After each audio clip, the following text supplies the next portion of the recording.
Hi, folks, and welcome to Retro Rescue Rangers, because I can't think of a better title. Hey, I am joined again by Bernardo from Tabletop Island. Hello. Hey, buddy. Right here, I have Luke from Down from the Attic. Hello. You should be up. You should be above us. Yeah, And then in the Board Game Museum, the one and only Norm. What's up, everybody? Hey guys, let's talk about board games here. All right, so my connection is the one that's bad, so I'm going to be the one looking awkwardly at everyone throughout this stream. But we have three great topics that came from basically almost all of us. We each had almost one to come up with. So we're going to talk about, first question we want to answer is best component in a board game. And I think I'm going to have Bernardo start us off. All right. So it took me a little bit because I was really thinking hard on this, but I think it's one of my favorites here as of late, Tower of the Wizard King. I just wanted to show the cover of the game so you knew what component I was showing you, but the component is the tower itself. Now, this component is cool because you can put a character, wish I had one out, inside of the slot, and it has this colored tray disc at the bottom. When you close the thing, pull the lever here, it switches it out. So it keeps the bottom color tray that's your pawn color and just switches out the meeple inside. And the meeples are crazy detailed. But the fact that this thing can hold these kind of characters inside of it and randomly distribute it, so it's not like the next one it pulls, it's just randomly whichever one it pulls out. I absolutely love this component. I've been kind of back and forth between like electronic components and stuff, but this one's just so cool. It's all mechanical. There's no batteries for it. I was really close to choosing this, but I decided to not be petty. But yeah, this one.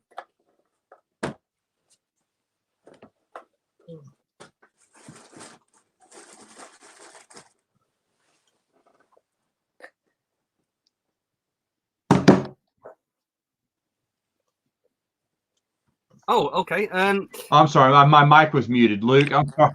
I realized my mic was muted. Luke, best component of the board game. Okay, my favorite component from a game, I had to have a bit of think about this. And like Bernardo, I've gone with something that isn't battery powered. I've gone with the bridge and the figures for Forbidden Bridge because they both work in tandem with each other. And the bridge is so well designed. Each plank is a different mold.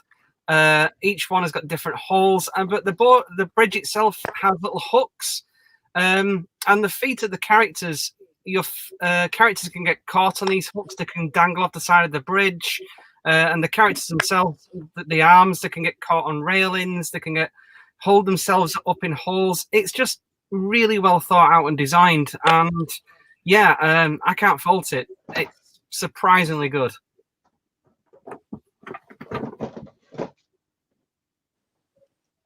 Yeah, awesome. What my nephews and I call that the hubba hubba bridge because it looks like his mouth is moving. He's going hubba hubba hubba hubba. We have a lot of fun with that. It is a fun, unique mechanism.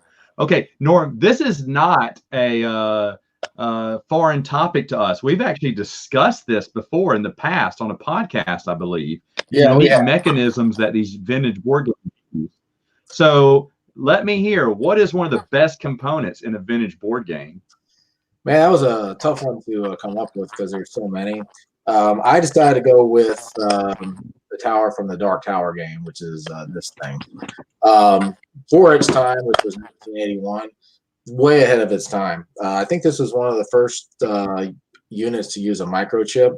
And this thing basically controls the game, but it's this big tower, and it has these three carousels that have different pictures on them, and they'll light up with these different choices. If you're going to be fighting an army, it'll spin to there, and it'll tell you, and then it'll kind of like keep up with the battle for you. You've got things like wizards, you've got things like dragons, and the game is very cool. I mean, you can control what you want to do. but it will randomly just start spitting out these different events at you. And ultimately what you're trying to do is you're trying to get into the tower and take it over. But this component was probably one of the most unique components for it today. You know, people still talk about this even now. And as you guys know, they're making a reprint of this game, the Return to Dark Tower series. It was one of the most requested games to remake from Restoration Games. But this thing just blows me away. I mean, it's a little on the prehistoric side now, but back in the day, this was just one of the coolest things ever. Yeah, I'm excited for that reprint. Same. I agree. I think, yeah.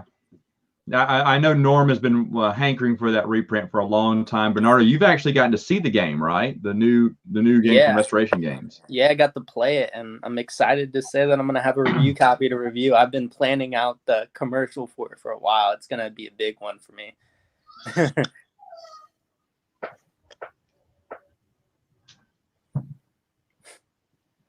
Okay. Sorry, my connection's bad, so I missed about half of that. But you're going to get a review copy, I heard you say. Yeah. Yeah, okay. Norm, where's your review copy? You need to get on that. Oh, I didn't get one yet. I don't know why they didn't send me one yet, but they need to, I'm telling you. All right, so anyway, my one that I have comes from the Batman Gotham City Mystery here. This is a great little Batman game that I absolutely love. It comes with pre-painted figures. The artwork is beautiful. Just to show you some of the artwork there. Really fun artwork there for everyone. But the cool thing about it that I've always loved is the Bat computer. Now, see, what you're doing is you are, let me see if I can get some of these pre-painted minis up here. You're Batman, Robin, Nightwing, or Batgirl. There's a few of the, you can see those, really nice. And you're moving around Gotham City and you're trying to find out. One person has taken one of these villain cards. These are the villain cards I was showing you with the nice artwork on it. And they have to collect these items across the board. And as they're getting these random items around the area, you're trying to figure out who the villain is. Well, one cool way they did it is this little Bat computer. Now, this is just plastic. That's all it is, just plastic. Has a little stand that can stand up and everything, but that's all it is. And I was thinking, okay, this kind of looks weird. And these are the places you go to get the items, and these are the items when they are revealed. But even looking at the items, some people require the same type of item. For instance, if you see a emerald cat, you're thinking Catwoman. See if I can get this to focus there. Can you focus on this, please? Okay, anyway. This one over here is a plant. All right, that you think poison ivy, right? But it's all collected by someone else. Actually, the Riddler collects both of these. So anyway, as you're moving around, when Batman or one of his friends capture one of the crooks, there are crooks, minions going around, they get to slide these into the Bat computer, and it slowly, as you see, the yellow kind of lights up the Bat computer to let them know here's the number of suspects who would want this. Now, if someone breaks that, like right now, there's only 2 people it could be, as you see, because it has to keep doing yellow. So there's only 2 people right now who have 2 rows, full rows of yellow, and you're slowly eliminating the other villains from the board. So right now, it could be either the Riddler or the Penguin. Now, if they can figure it out before the bad guy captures, even though his people get captured, as long as he has stolen these items, if he's stolen all the items, he wins. And the characters have to find out by capturing villains, slip these in here and find out who the villain is. Now, sometimes they'll have they'll have more than one suspect because it depends on what items they have. But I found this was really cool. It uses no electronics. It's just a simple little game. Like I said, the little slides are color coded there so that they would fit within the bars here and give away who the villain is. I absolutely love that component. There's a billion components I could pick from. This was a great question, but that was just one that just really just impressed me. Now we're talking about things that impressed us. Now let's talk about things. We're going to switch gears here and talk about things that did not impress us. What is a game that you felt fell short? It had lots of you wish it was a better game. Like it may have looked nice, the idea was cool, but just didn't hit. Luke, since this was kind of your idea for the same question, we had the same question here. I'm gonna let you start this time. Okay.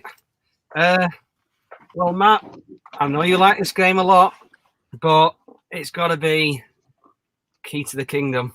I really don't like this game. I bought it on the recommendation of a lot of people. I know it's a big collector's piece for a lot of retro games collectors, but for me, this game is broken. It's incredibly repetitive. So every aspect of the dungeon, you are rolling a d8 to defeat the monsters, and there's like a rule book that you have to have at the side of the game, and you're constantly flipping back to this rule book, which kind of slows the game down for me. You know, you've got this board which folds out and folds back in again with these magic portals, but around the board you've got different locations. So there's like a swamp, there's a rainbow bridge, various dungeons and castles, and each one of those areas has a roll to succeed or a roll to fail parameter to it, and you're having to constantly go back to the book, slows everything down, and deal with that situation. And then the next player does the same thing. It's a real slog. The worst thing about this is that the game is that you're going around and you have to get a piece of treasure, and you also have to get the key to the kingdom. Now, with the folding board mechanic, you can crush your opponents or fling them off the board entirely, and they lose their treasures. And these treasures go to, I think it's called the Ring of Stones. And if you go to the Ring of Stones, you can collect the treasures again. But then another player is going to flatten you or fling you off the board, and the treasures will go back there, and you'll pick them up again, and then someone else will fling them off the board, and it just gets really tedious. I don't like this game. I've tried it a few times, and it's never ever entertained me. I've ended up giving up playing it after a few turns. I hear that a lot. Yep, Key to the Kingdom. There you go. Yeah, one thing. All right, Norm, what is your? Yeah, I'll tell you. One thing we do is whenever we've played it, we just have one person hold the book, and that kind of speeds it up a little bit. But yeah, the game does have some issues for sure. Now, Matt, I know me and you have talked about this game a lot, and you guys probably know about this one. It is Curse of the Idol. Don't know how clear that was. Really nice looking game. The board looks beautiful. It's got 3D components. It has that little, I guess, statue that holds the stone, and you've got 6 holes, and you've got to poke a sword in there to try to find the stone, and then you're trying to race back to base camp. The game does have some broken rules in it, though. You know, there is a villain in this game, and you can either move the villain or yourself. I have found a lot of times that my wife and I would be playing, and we'd be moving the same pieces back and forth sometimes. And there's also another way where you can steal the jewel. So you could literally be right close to the entrance, steal the jewel, and then dart out real quick, and they won't be able to do anything. So the game does have some broken rules, but it's a beautiful looking game, though. I've tried revising some of the rules to make it better, but it just seems to fall short with me. Okay, I got to say that I was not going to buy Curse the Idol until Luke from Down from the Attic did his review, and his little house rules that he implied actually make the game better. I agree. It should be an amazing game, by the way. Yeah, it is flawed. But Luke's rules do improve the game. It is a flawed game, but I think for a simple light game, it can work. I think one of these things as well is like, yeah, it's a kid's game. I don't think kids are as wily or strategic as us adults. We're playing it from an adult standpoint. I don't think a kid would come up with a strategy to have your character hanging around the entrance and then the villain land and you get the jewel. It is flawed, but I can still get some entertainment out of it. I completely agree. There's room for improvement there with it. I'll have to check out your rules. Yeah, they work well. Yeah, check out his rules. They do work well. And to be honest, Luke even admits in the video that the game is flawed. Yeah, and that's where he came up with the rules. So and to be honest, I think I told you this, Luke. This is one of my first videos I saw of yours, I think, and I was like, well, dang, I read the rule book and I thought the same thing. I was like, this game sounds terrible. And then I saw your review and you admit that, yeah, these are dumb things, but here's some ideas that we did to change it and it plays a lot better. And I was like, I'm going to buy Curse the Idol at the moment. Try those rules out. I know just the way the rules are now, for me, it doesn't really work too well.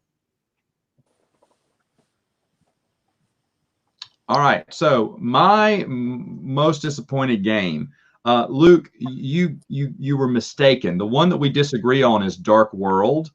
Oh, yeah. I enjoyed Dark World, and you thought it was overproduced toys with no soul.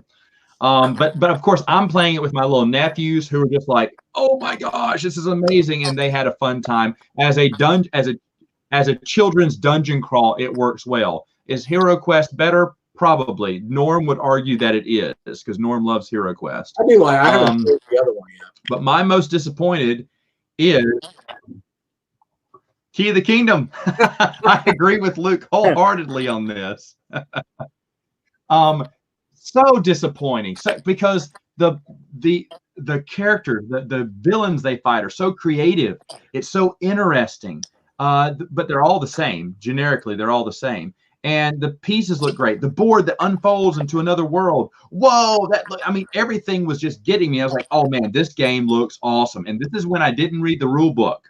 I just bought it based on the look. Now I read the rule books and I can avoid certain games like this. But to be honest though, this should be the most this should be people's grail game, for crying out loud. And it's not, because it's so terrible. And the thing is, I know Norm had shown me some advanced rules on Board Game Geek. Someone kind of made roles like the thief, the wizard, the knight or mage or whatever. And I tried them this past year with my nephews playing different roles.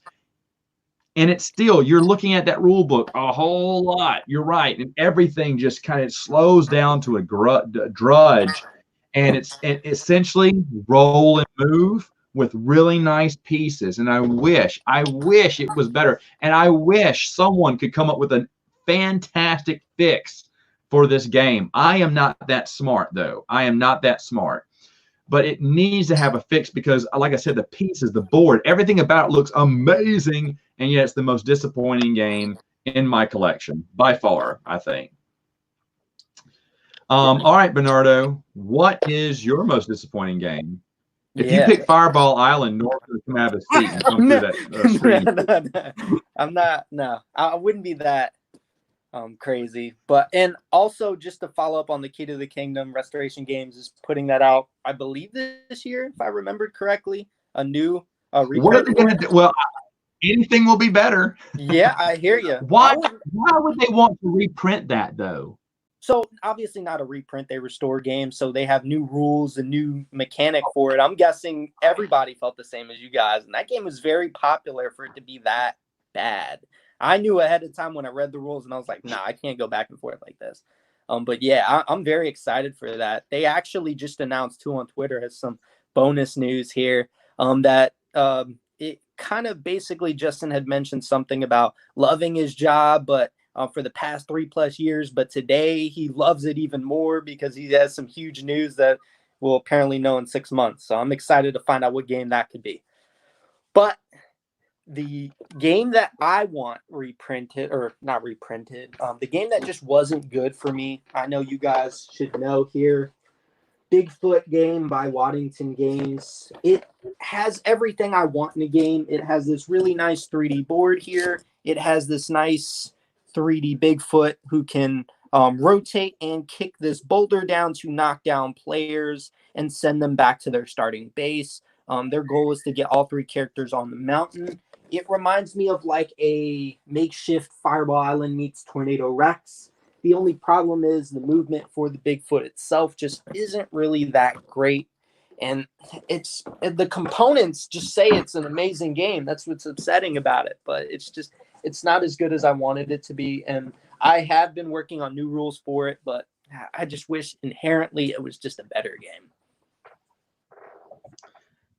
Luke, I read the rules on this one, Bernardo. There's the same thing as me. I was like, man, that looks amazing. I'm going to buy it. Wait, let me read the rules first. I was like, nope, I'm going to pass. I had to take the plunge. No, I've not played that one. Well, I've played it, but I don't own it. But yeah, I remember. I mean, I'm thinking back 25 years now since I've played it, but I remember it being much as what you said. The little Bigfoot sort of kicks the ball down the hill, knocks your player over. Yeah, it's pretty much roll and move, isn't it? Yeah, it's roll and move. My biggest issue with it wasn't so much how it played as much as you just don't get the Bigfoot to knock people down as much as you want. And I feel like that's the selling point of the game, and you don't get enough of it. Yeah. Sucks. Yeah. All right. So our next topic is the vintage game that surprised us. It was way better than what we thought it would be. I'm going to let Norm go ahead and start off on this one because Norm, I don't believe this is a topic we've spoken about before. I don't think so. I was kind of torn between two games. There's like one game I got at a thrift store that wasn't made by a major publisher, but it was a fantastic game. And then there was a game that I got that actually was way better than I thought it was personally. I thought it was a really cool game. So I'll go with that one. Matt, me and you played this one actually. Let me grab it up real quick here on the phone. Yeah. Great. Commercials. Well, anyway, here we go. Come on. Yeah. All right. Oh my gosh. No, I don't want to download that. There we go. The original PacMan board game. This is a kid's game. I like this game. It's a cool little game. The components are pretty cool. The little PacMan gobbles up these marbles that are on the board, and there's probably about 70 or so marbles. But it actually does have some strategy. I mean, you have to move the ghost and you have to move your PacMan. And there's ways that you can steal marbles from people as well.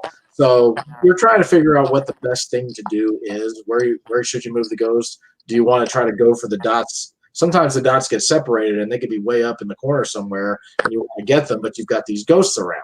So you got to kind of figure out what you want to do. So there's some strategy in this game, and it actually surprised me. For a kid's game, I thought it was pretty good. Did you get the one at Target I told you about? Yeah, I did. That's a cool game too. Yeah, I love that game. It's basically there's a game called Wacky Wit that was invented by a guy in Germany, and it cost like hundreds of dollars to get because he didn't have the rights to Pac-Man. And something happened. Someone saw that game and said, "Hey, guess what? We do have the rights to Pac-Man. Let's rip off Wacky Wit." Yeah. And it's just a fantastic game. It's a fantastic. But it's funny because me and Norm played that Pac-Man game, and then I think the next day, I think I told you, I went to Target. I was like, "Shut up! There's a Pac-Man game at Target." Yeah. You never know what you're fighting. To be honest, I was the first one to review it because no one had reviewed this game. I think it just came out under the radar with no fanfare, and because no one had heard about it. Because I looked online to find, I said, "Surely there's videos. This is a Target game." No one had anything about this game. I was like, "Shut up!" Yeah. First. Always feels good to be the first. Yeah. As Bernardo knows, he's been the first several times on certain of these videos, and so has Luke with Curse of the Idol. All right. So speaking of my good friend Luke was the one who gave me my biggest surprise for a board game. I just want all three of you to know, whenever I watch your reviews, it doesn't matter how interested I am in the game. Sometimes I'm not, but I'll watch it because I like you guys. And I want to hear your thoughts on it, even though the game is obviously not for me and it's not, something I'm going to pick up and add to my collection. And there was one video I was watching and it was Luke's, and I was like, oh, automatically switched off. I was like, okay, I don't care about this game going forward. I'm going to let him do his review. By the end of his review, I was like, maybe I'll try it. And I said, if it's okay, I think you know what I'm talking about now. If it's okay, I said, I'll get it. And so I got it. It was pretty cheap, and I got it in, and I love it. It's a phenomenal game, folks. I'm talking about total action football. Now, of course, for us, it's called soccer in the States here, but I hate soccer.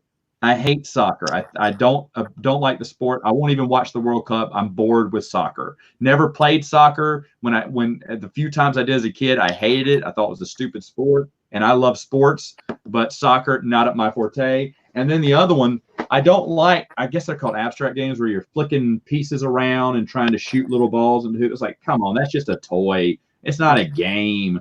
And I sat there and I watched his review. Now, he has the really nice one with the cloth netting, and, you know, it's a little bit nicer. This is a, I think, 90s version from Ideal. Bernardo is very familiar with Ideal games. But this game is fantastic fun. It is so much fun. I love this game. My nephews love this game. We scream, goal! We hold that out as long as we can. Whenever we score, we dance around the room. My wife even loves this game. She had fun playing it with me. It is so much fun. It's so smart too, because to be honest, this could have made my components list. In fact, I wanted it to. And then as I kept thinking about it, I was like, no, this is actually the game that surprised me the most too. I could pull this game out twice because that little magnet, this ball is a magnet. And as you see here, there's a little metal ring. So it'll attach to that ring. So you can steal the ball from other players, intercept that ball. And then, of course, when you press it, it pinches. It's on a spring, and it pinches that little ball out, and it almost looks like it kicks it into a goal or to another player. You can kick it to another player, and they catch it because the magnet will catch it up. This wins some best component too, okay? It's such a smart game. Absolutely love it. Absolutely love it. Comes with a trophy cup. Why? You don't even need it. You give it to the first player, but the game's over by then. It doesn't matter. They gave you a cup anyway to give out because you want to brag. It has expansions, meaning just basically the same tops with just different shirt colors. If you want to play with different teams, like it would really matter, but it doesn't matter. This is an awesome game. I absolutely love this game. I was blown away. I know, Luke, you said you didn't care for soccer either, and I was like, well. Absolutely. Yeah, I was like, why did you get it then? I live near Manchester, and it's like, it should be in my blood to love football, but I hate it. I can't play football. I've never liked it. But that game, I remember seeing the commercials as a kid, and I had to get it. And yeah, you're absolutely right. The components are brilliant. The goalies as well, the way that you can hit them different ways and get them to either throw the ball low or high in the air. It's so well designed. And they have a magnet on their chest, so they can actually catch the ball if it gets hit to them. I mean, the game is absolutely, and I would be honest, based on Luke's review, I would get the 90s version because it's easier to set up. Luke has the really nice version where it's like actually the netting's really nice, but it is kind of hard. You were saying to kind of, it's kind of fiddly. Yeah, it's a real. Well, this one has a plastic one that just snaps right in.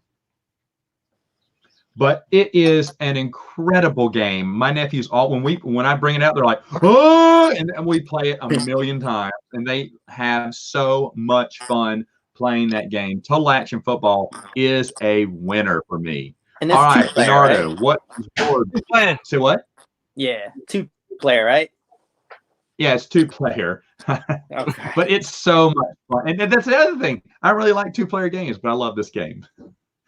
All right, Bernardo, what is your biggest surprise? All right, so I saw this on eBay, and I was like, this looks weird, but it was sealed. And that was at the time where, like, I really wanted to try to get more sealed vintage games. This game is Pounce. Now, this is probably the first sealed vintage game I got. I know I reviewed it probably later, but this game is weird. So you have a cheese kind of platform, which is hard plastic. You have a plunger. You have mice on a string that you pull, and then little cardboard pieces of cheese. The goal is one person is, I'm guessing, the plunger holder, and they're rolling a dice in a cup like Yahtzee and quickly lifting it. If it shows a plunger, they have to slam down onto the mice on the center platform here. Now, if the mice can pull the string tail fast enough to where they can't capture them, they're safe. But if they do get captured, they got to give a cheese to the active player. And if it rolls a cheese, they don't do anything. But the person with the plunger can kind of fake you out. And also, if they accidentally put it down because you fake them out by acting like you're going to pull your tail and he slams it down, then they got to give each of you a cheese that stayed on the board. So it's such a silly game. It's a dexterity game, very fast-paced. But when we first played it, I showed my friends, and they were like, yeah, we would love to try this out because they really like the vintage games. And we played it, and I was I was so out of breath. We were so into this game. We were just all breaking a sweat, and I was very surprised. Did not expect to like it as much as I did. I thought I might enjoy it a little bit. Obviously, why I bought it, but it was a lot more fun than I could have ever imagined for a game that just silly.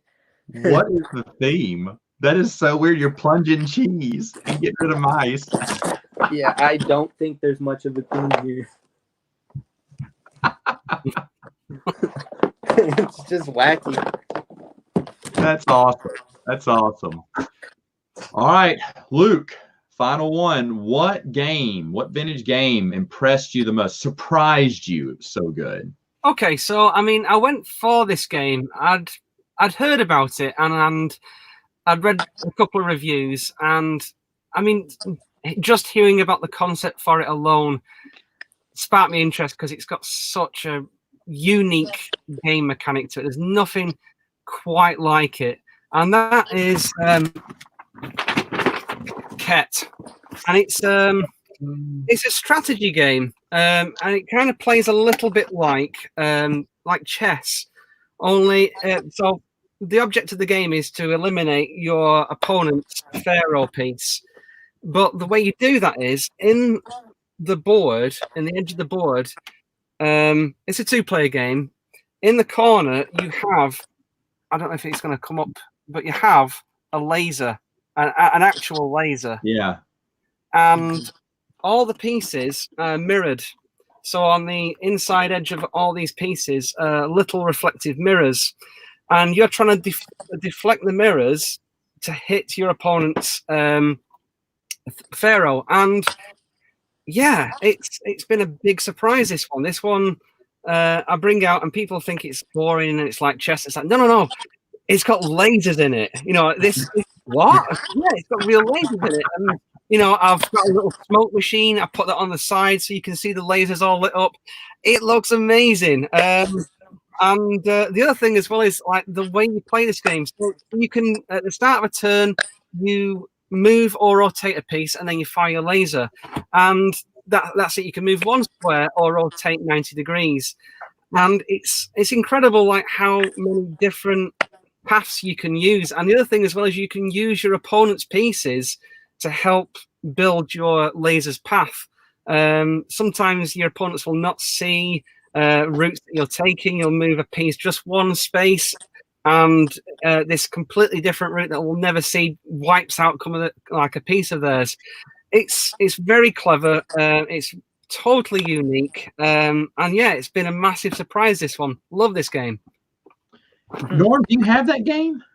I actually used to have that game. I think it was the 2.0 version. Very cool game if you like strategy games. The laser like bounces off the little mirrors. And that's kind of how it works. You're trying to figure out a way to configure your piece to where the laser will go and hit the pharaoh. It's cool. It's at my game shop for $3 in the back room. I never picked it up. Well, now's the time to pick it up. Yeah, I know. Yeah, it's not expensive. It's true what Luke said. The look and presentation of it looks extremely boring because the pieces aren't that, it just doesn't look exciting when you look at it. But obviously, when you play it, it's got a laser. Yeah. Not wrong. There is an expansion pack for it that I've been trying to get hold of. And there's it's like a tower that sits in the middle of the board. And the lasers are reflected up to this, like, turret in the middle of the board. Kind of like... cool.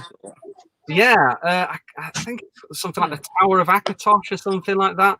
It's super rare, and yeah, I'd love to get that for it. But the game as it is just great.